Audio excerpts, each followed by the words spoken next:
Aloha and welcome back to the Kupuna Connections TV program. I'm Cullen Hayashida, the co-host for this particular show. Unfortunately, our other co-host, Tony Hathaway, is not available today.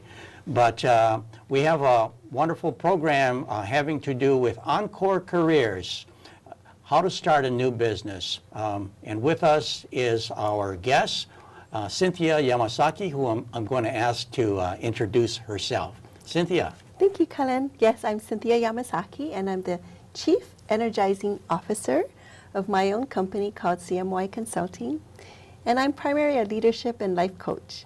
Leadership and life coach. Yes. Okay, so that's an exciting company, I think, in terms of the potential that I think it has in terms of the large number of people that are retiring, boomers, that are in search for life coaches, in search of looking for that next phase, that encore career. Yes. And this is what we wanted to talk about today. So right now, it seems as though, as I mentioned, boomers are retiring in large numbers and continuously. And many of them are often saying, gee, you know, I don't know what to do with the rest of my life. I have got maybe 20 or 30 additional years, and I'm not quite certain what to do with the rest of my life. And so we're talking about the possibility of people having a second act, an encore career, a hana hou perhaps, you know? Now, what is this? What is this? Maybe you can talk to me about, talk to us about, you know, what is this encore career, and, you know, how does this fit into national trends? Yes, encore career, there's many different viewpoints depending on what a person's looking for. I would say it's just a change from what you were working for. And in the past, people would retire and enjoy, you know, leisurely life. But as you said, people are living longer. Such as, I was looking at the World Bank, some statistics. Around 100 years ago, the average lifespan was 50 years. And now it's about 78. And in Hawaii, we're even living longer, maybe about 81.48 years. Yeah, I think we have a slide that shows that, you shared with us, right? Yes, I did. This particular slide that we can see right now. Here we go. Yes. So maybe you can explain that a little bit more, perhaps. Yeah, so just with the average lifespan and people living a little longer, when you have a life change between, especially between the ages from 55 and above, if you're retiring from your job, you think about, well, what do I want to do? Yeah. Do I want to continue working there? Some people elect to do that, continue at their current employer, and that's great. Yeah. And then, but there's some people who said, oh, I want to do something different. Yes. You know, I want to do my life dream. Yes. And rather than just leave a legacy, I want to live a legacy. Yes. So it'd be like an encore coming back, starting something really brand new. And many people are starting a business. Starting a business. And I think this time seems to be a very, very creative period, I would think. You know, there's, you know, the family probably, you know, if you had a family, they're more or less grown and have left the nest. Yes. For others, you know, that have retired, perhaps they have gotten a pension. They've got their health plans or their health benefits taken care of. And so and then they've got their savings. So perhaps they're looking for an encore career. They don't need to make a lot of money, perhaps, but enough to perhaps have some degree of satisfaction with what they're doing. Yes. So it creates a lot of possibilities, right? Yes. So what are some of these popular types of encore careers? I think there's 5 top careers. Okay, and I think we're sharing another slide here. Yes. Okay. Yes. So, you know, the information, there's about 9 million people so far who are starting their encore careers in different areas. And they foresee that there might be 31 million more in the United States. Wow. Okay. And there, you know, but there are people who are seeking careers that add personal meaning and contribute to the greater good. And so in those areas, the top 5 fields are in the areas of education, you know, sharing the knowledge, mentoring other people, healthcare, environmental, like more green, Right, caring for the environment, sustainability, right. Government jobs, some people, want to become in there, and nonprofits. And whether it's for money or for not, but just to be of service and give back. Of that, many people might choose to do a career change to start with another employer. But there are more and more that want to be entrepreneurs and have the flexibility and the creativity, as you mentioned, to find a passion, do their passion. Yeah, yeah. And you mentioned education. Perhaps some people may not think and may not need to get a full-time job as a teacher, perhaps, but work part-time, even at the community college where I'm at, for example, right? In continuing education, people might say, hey, I got these skills, or I have some knowledge with regards to even how to use a computer for people that have difficulties, or how to start a business as a possibility, or even how to play the ukulele, perhaps, you know, right? So that people have skills, and community colleges, and there are other places where you can teach part-time, and that can meet your passion, perhaps, right? Yes, so that's great. So how do you go through this process of selecting your next career? Well, I think that many people, like I've coached a lot of people in a different capacity in the corporate world and at the small business, women's business centers. And so a lot of people say, oh, I've always, I had a secret recipe and I always wanted to open a restaurant, or, I've always felt that there should be more advocacy for a certain social group that I really believe in.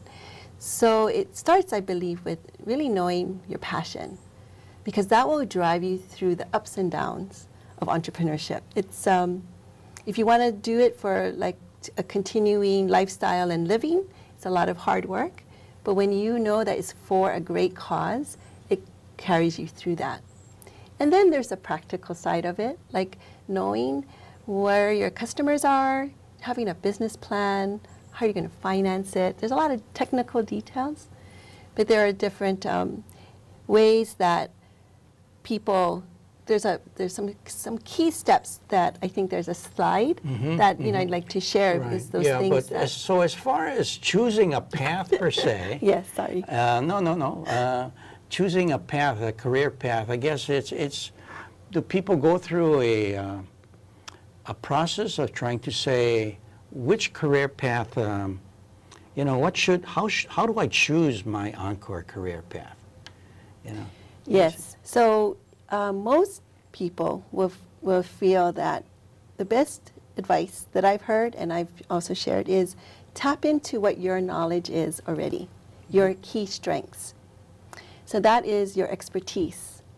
And then how do you add those skills and the knowledge with your passion to create something of great value to your customer or to your community? That's number one, to really know what is your offering, whether it's a service or a product or a new invention. When you know that, then you can define, well, who will this serve, or what problem does it serve? So most definition of entrepreneur, in my opinion, is someone who sees and observes what's happening in their community and sees that there's a need and has a solution that they want to try. And has the perseverance and the belief to just keep on trying. Like, if you fail the first time, it's okay. That's how you're going to learn. You just have to start and try it and listen, get feedback, and keep on iterating. Okay. Yes. Okay. Let's focus around Encore careers in terms of starting a business. Let's say that this is what I want to do. I want to start a new business. What should I know before I start? And I guess you sort of touched on it a little bit, but what would you say? And I think we have a slide for this as well. Yes. So perhaps we can use a slide to guide us. Okay. Okay. Yes. Yeah. So basically, what you need to know is almost like most advisors will say you need a business plan. Now the degree of, it's not like a whole book or thesis, but it's like a roadmap. Think of it like a journey. If you're going on a trip, you get there faster, better, more effectively if you know your destination and the things that you need to do. So very first step is your idea and what need you're filling. And so who would want that? You know, who would need it? And sometimes too, then is when you know what you're good at and you know what is needed in the community, so you're providing a solution or a value, then you really need to sit down and think about your finances, because it takes a good year or two for things to get good traction, to be self-sustaining. So you have to plan on about a year or 2 years perhaps of maybe some income loss before it begins to show some positive gains. So besides knowing your product and your service, what kind of operation you need, how you're going to deliver the service, whether you need a location, all those things cost money. So when you have some idea, then you kind of sit down and work out sketch out a budget and see what kind of money is going to be needed to start that. Okay. Now, if you're in a service business, like my coaching is very small, you know, I can do it out of my home. I just need some equipment. But if you're going to open a restaurant, that's very much needed, a lot of investment. Right. If you're hiring people, and the key thing that I find that people look at their budget and they project, oh, how much sales they'll get, their cost. But the next step is to really understand cash flow. Because there's a timing of when money comes in and when you have to pay it out. Right. So that's really important. And if you look at, and the reason why we emphasize that as business coaches and counselors is because when that's probably what keeps people up at night. Where is the money going to come in and what do you have to pay? But if you can project that and plan for that and know that you have your cushion and your finances available for that to support it, it goes much more smoothly with less stress. I see. Does that make sense? Sure. But these are a lot of information. You know, this is a lot of information you're sharing, and people may say, now, where do I get the skills, or where do I get the advice for this? What do you tell them? There are many great resources in our community to help them. There's some people go back to school if they want to show up some things. Community colleges. Community colleges. There are classes there.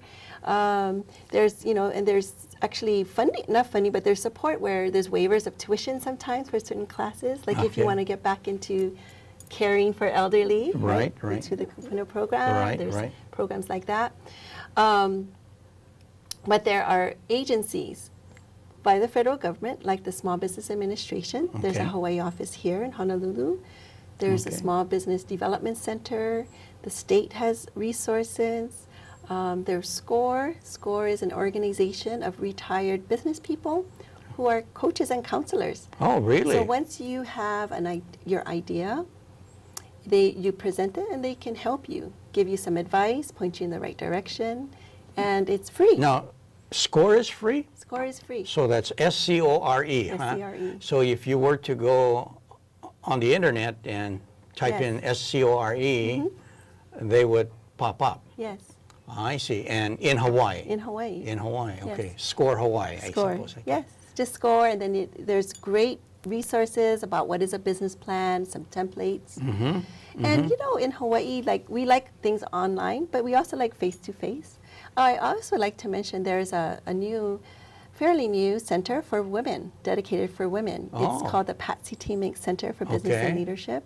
And where is that? It's located at the YWCA on Richard Street. Okay. So I was involved with that to get it started and founded with a great community of support. So what sort of services does that place provide? So they provide training and counseling and networking designed to help women who want to start and grow their business. And men are also can do that. So there are classes on how to start a business, how to do your financing, what you should be aware for marketing, all the disciplines, all the things that you need to know to run a successful business, and counseling. Oh. Now, you mentioned the need for a business plan. Why is that so important? So that you are very clear and you can present your ideas in a way to either investors or to bankers, or where you need the support to finance your business, to share it with your employees if you're building a business that you're hiring other people, to give a very clear mission and vision so people understand, and you build teamwork and everyone knows what direction you're working on. So you can explain to your customers, what are your operational hours, where are you located? So it's very detailed. But then they say, you know, I cannot write. What do you tell them? Well, there's some very great tools, and this is also available on the internet, and it's called Concept Designs, where it's just a one page, you know, just thinking, and it doesn't have to be so, you don't have to get so caught up. But if you're going to just get your ideas out, just basically, what are you offering? What is your value? Who's your customer? Who's your target market? You know, when you're starting off, it's always good to just focus on one thing and do it well, and then worry about expanding. How are you going to, where people are going to find you? Just some thoughts. If you were to think back, okay, who is my customer? If I were my customer, how do I make it a best experience for them and the best service for them and product? I see. It's all aspects. So there's help as far as putting together a plan, but a plan is still important. It's a roadmap, like you say. Now, you mentioned funding. You know, as you mentioned, you know, it depends upon what kind of business you are starting. A restaurant would cost a lot of money. Where do you get the money from to start a business? You know, my bank account may not be large enough, or the bank might not be interested in loaning me money because my credit may not be that good. What do you tell people like that? To be prepared to bootstrap. I mean, you hear bootstrap means you start it yourself. Just think of it this way. You're starting a business, or I'm starting a business, and I go to you, Colin, will you invest in me? And you go, who are you, right? If I don't put any of my own money into skin my in the business, game, right? Skin in the game, why would you want to put in? Right. And you have to show a track record. Because if you're going to get a loan for the bank, you have to show how does your business repay it. But there are resources, like once you start your business and you show that it's, you know, sustainable, there's different programs like the SBA guaranteed loans. There's angel investors. There's all types. There's a lot of more awareness of companies like Blue Startup organizations, angel investors, to help more high tech. But majority, there's a lot about that, but a majority of the real small business is just you put in money in your own. I have a great story of an example of one of our clients. So there's a couple, and it's Primo Popcorn. And so this husband and wife, they're retiring, you know, they want to go, where's my Encore career? And they had some really cute sayings, like kind of pidgin English, and they printed t-shirts, and they did well. And then their son, this woman, she had Leo Sato had this great recipe, her famous recipe. Everybody wanted her popcorn mix, you know, Christmas, and so her son wanted to go to culinary school. So he started inventing different flavors, and they went, oh, and everybody loved it. So they started with their own money, Primo Popcorn. And it got so popular, it had to grow. But when you grow, you need money to grow. Buy more equipment, hire more people, that cash flow I was talking about, because you got to pay the people. You don't collect the money till later. So she came to us when I was at the Mink Center and asked for advice, and we kind of hooked her up with some advice and the right bankers that she chose, which banks did she approve, SBA lenders. She got a $50,000 loan that was guaranteed by the SBA. She was able to, she and her family, open up new locations, hire 11 more people. So it added to the economy, growing her business, so everyone wins. So instead of having to dip into their retirement savings, they, because they show a track record with a great idea and success, then they got a bank loan to expand that business. Now, one of the things about small businesses, and you know, we're finding so many small businesses started by boomers, right? The boomers are probably more involved with starting new businesses than younger people, and that's a good thing. Yet at the same time, the flip side is that there's a lot of businesses that do not do well or do not make it. What do we tell our people out in the community who are saying, you know, I want to start a new business as my Encore career, but here are some things that you should be aware of? Mm-hmm. What do you tell them? Well, it can sound discouraging when you read about startups and businesses, because the national statistics is that 4 out of 5 new startups will fail within their first 2 years. But the statistics for boomers, 55 and older, is much higher, that they last longer and they're more successful. So that's the good news. Okay. So don't be discouraged. The trends are, and I think it's because when you have already the business experience or work experience, the wisdom that you can apply to running a business. Network too. And the network, absolutely. That you have the network, and when you tap into the expertise that you have, then that network knows you, you know, and you can augment that, leverage that. Yes. And also probably the funding too, that you have, you know, that if you have your retirement fund, you're not chasing to just make money. You're actually doing something that you really love doing. Yes, yes. And it's something that you're passionate about. So when you focus on doing that to help others or serve others, things come back and just flow naturally. You know, it's just I see. Whether you believe in the law of attraction or what, but it's just really about being prepared. Being prepared, and I having suppose the the boomers are much more prepared based upon life experience, as you Yes. mentioned, and that they probably have been thinking about this for a longer time. Yes. So it's and that time, just prior to retirement, I suppose, you know, they have a lot more flexibility and perhaps they have a certain amount of resources that they can tap into. Yeah. Yes. So that combination makes it, like you mentioned, the likelihood of failure might be significantly less than the young people getting into business. It's a good point. Good point. Yeah. So now I guess I wanted to just ask some questions about, you know, the keys to success. You know, there's general questions with regards to Encore careers, and this is such a broad area to cover, but we're all looking for the second act, this Encore career. We've got these years ahead of us. Many of us have extra gas in the tank, so to speak. And the question is, you know, how do we achieve what our dreams are? What are some of the keys to success as far as you're concerned? I think the one really one key that I found is, and by talking to many other people too, is just really taking some time to reflect, to really look deep in your heart. You know, what is it that you can do? What is your gift to the world, that your talent that you want to share?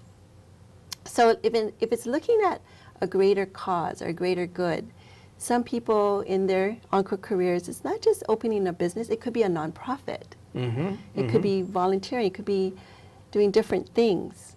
But if you just take a step back and reflect and really know deep inside, you know, what you're really good at, your strengths, and tap into that, and also recognize the areas that you may not be so have an expertise on, and who are in your network or your trusted advisors, that team and the community of support to make you successful. You don't have to do it alone. You can tap into people who've been down that road before, like a SCORE counselor or life coach, or you know, anyone in your community that you trust that can give you objective feedback, help you reflect.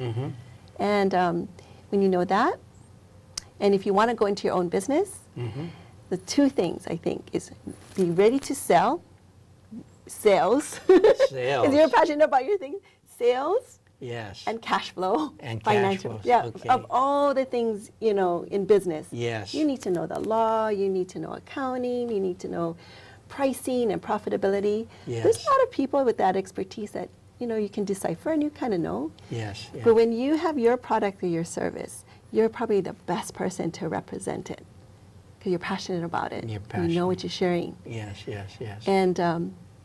And if you understand cash flow, then you know that you're not gonna, right? Yes, That I've yes. seen too many times where that's where businesses can have the crunch. It's the cash flow part. If they're not that familiar with they're not that the familiar. operations and mechanics of running a Yes. business, Yes. Yeah. Mm-hmm. Oh, okay. We have a slide that sort of encapsulates some of your vision with regards to that, and perhaps you could, I guess, share a little bit of your thoughts with regards to this particular slide. Oh, about this. Yes, it's about really taking time to reflect. And yes, it looks like a sunset, but it could also look like a sunrise. Okay. So, Yes, don't yes. look at it positively, like there's a world of opportunities. Yes. And it could be, and there's different ways you can start a business, so it doesn't have to be so scary. Just, there's different, you can franchise. I won't go into too much detail, Yes. but this slide is really about if you could just say, if I had no fear, Yes. and I had all the time and money in the world, what would I really love to do? Okay. And who can I help? And that's where you find your Okay. passion. So, one last tip. We're just about ending the show right now. So perhaps you could share, we have so much information we've shared with our viewers. One last tip that you could have them take away, what would that be? One last tip would be to lead and live well. Lead and live well. So to have Okay. quality of life, Right. so Yeah. even your Encore career, to have that balance, when you have that passion, when you know what you're doing it for, the purpose, meaningful purpose. Okay. And enjoy life. And Don't worry enjoy about life, it. yeah. Just go with the flow. Okay, great. So we have this last slide which has some information about you, Cynthia. Here's a slide here with regards to your company, Cynthia Yamasaki.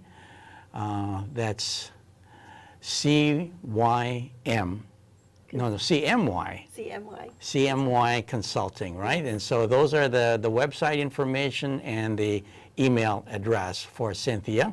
And then I just wanted to leave this last note here on this last slide, which basically says, don't retire, rewire. Yes. We've got 20 additional years. Let's put it to great use for the community, for the greater good.